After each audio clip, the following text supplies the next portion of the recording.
Do you often find yourself being taken advantage of? Perhaps you're often talked down to and treated as less than.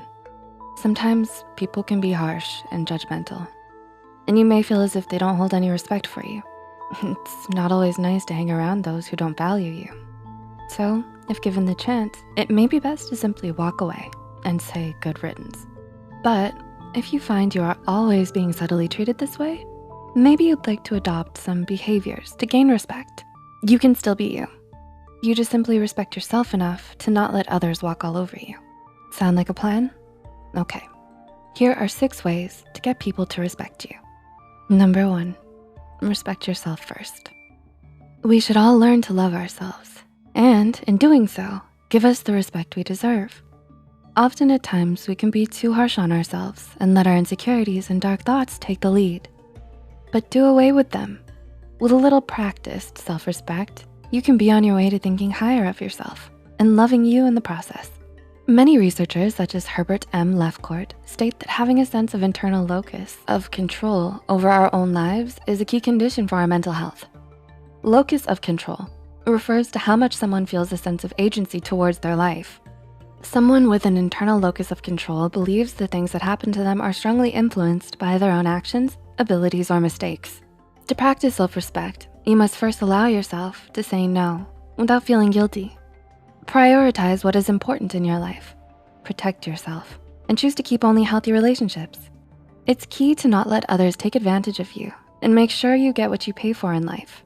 So if you're at an ice cream stand and you paid for 2 scoops of ice cream and only received 1, instead of brushing it off, simply ask that you received that extra chocolate scoop and don't feel guilty about it. It's just ice cream and you're hungry. Your priority right now is to satisfy your appetite. And guess what? Ice cream is the way. 2 scoops, please. Furthermore, it's important to know you can create your own happiness, not just others. This is a form of self-respect as well. So go ahead and enjoy those 2 scoops. You respect yourself too much to not appreciate them. And you. Number 2, set clear boundaries. It's important to set boundaries for ourselves and others. Let's say your friend often comes over to your house for movie night. You love and care for your friend, but they aren't the most respectful guests. They put their feet up on your coffee table, they bring their dog Fleas over, they eat most of your food, and they leave Cheeto Puff remains on your furniture, everywhere. Do they respect you? Doesn't look like it. A good step would be to set some boundaries for when company comes over and discuss them with your dear friend. You can be kind when discussing this with them and consider their point of view as well. But it's your home and it's ultimately your rules. So tell them they can't keep scavenging through your fridge. Fleas must be on a leash and to keep their cheese-filled hands to themselves, not on the furniture. And paws off the table, Fleas. Number 3, understand you don't have to be nice all the time. Who wouldn't want to be nice when they want to?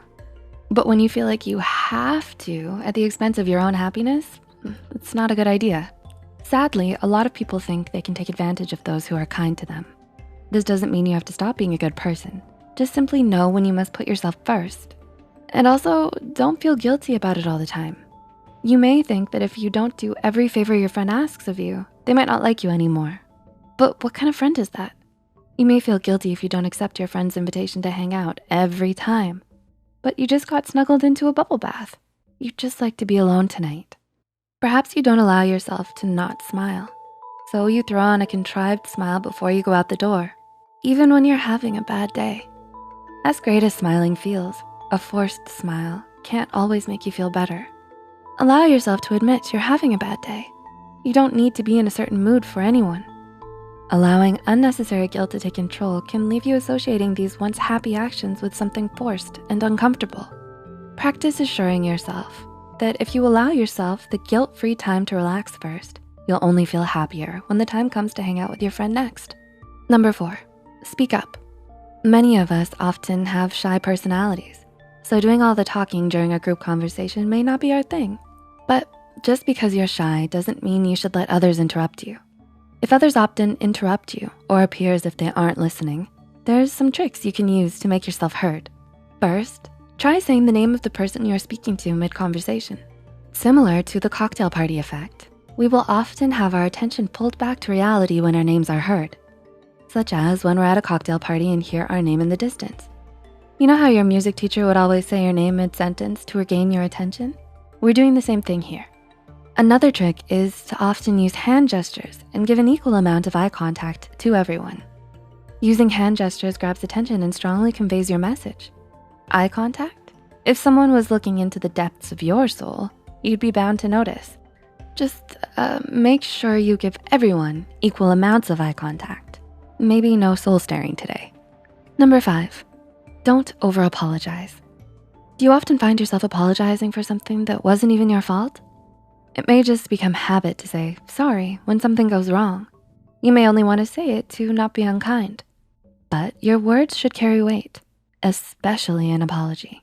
If you apologize too often, your sorry may be viewed as nothing to others who hear it too often. And unfortunately, over-apologizing can be a sign to others that you are submissive. Sooner or later, they'll assume you'll be the one to take the blame, or that you're too nice to speak up if they walk all over you. Some common things we unnecessarily apologize for.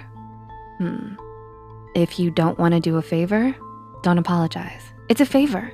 If you have an opposing opinion, agree to disagree. It's your opinion. Stand by it. Remember, you don't have to be unkind. Say sorry when sorry is due, but be conscious of how often and how unnecessarily you do say it. And number 6, display confident body language. Confidence is key. That's what people often say, and it can be very true most times. If you want to command respect, a good way is to let your body language show that you can't be pushed around. Quite literally too. A strong stance and good posture won't send you toppling over if bumped into. So use good posture and stand up tall. Make good eye contact when listening and speaking. Crossing our arms is often seen as defensive, so it's best to relax them by your side. Carry your head high and eyes forward instead of looking to the ground. Observe the scene at a party. Don't be afraid to people watch. It's a party after all. And remember those hand gestures? Continue to use them while speaking, and you'll be as confident and respected as an Italian chef at a pizzeria. Mamma mia. Sorry, too much ice cream and pizza. Oops, not sorry. So, do you often feel disrespected? Will you use these tips? Do you say sorry often? Let us know about a time where you felt disrespected. Which tips would you use to command the respect of others? Share with us in the comments below.